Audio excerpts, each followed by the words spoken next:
Alright, we're going to do a quick video here on how to properly install a turbocharger on an inline 6 diesel engine.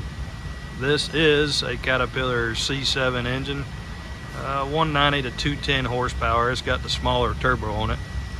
We have definitely had a turbo failure. I want to show you.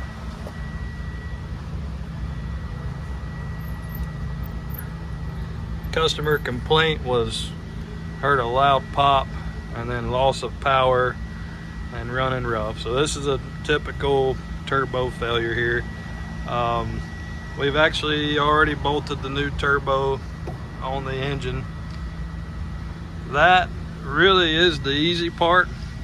The most important part to remember is the cleaning process afterwards.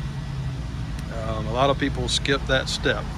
There's a lot of cleaning that needs to be done to keep debris from going back into the new turbo, and also to keep engine oil from being sucked back into the intake in the charge air cooler.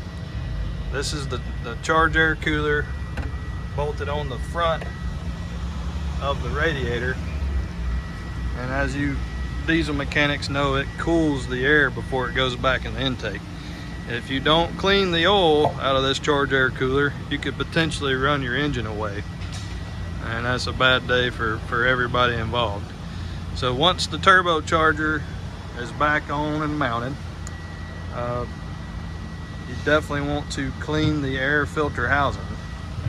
As you saw, our turbo over here had a compressor failure on the compressor side, and when they explode like that, metal actually goes back into the air filter housing.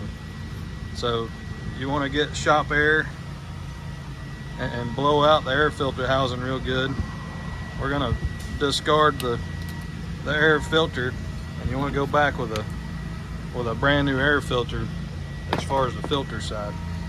So clean the air filter housing out, new air filter. Definitely we're going to pull this charge air cooler off and flush it and pressure check it, and make sure we get all the oil out of the system.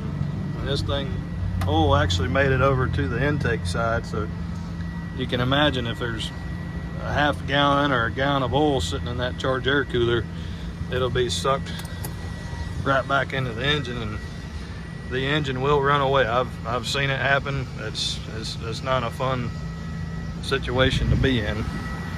So this is a short little video. I've already obviously bolted the turbocharger up. Pretty simple. You know, I've had a handful of wrenches and that's about it. So once you get the turbo bolted, you do want to make sure that it's clocked properly before you tighten the clamp up, and we'll do that once we get the air piping all cleaned up. But hope you found this video helpful, and please like and subscribe. We're going to continue to do these videos and help you guys and girls out. Thank you for watching.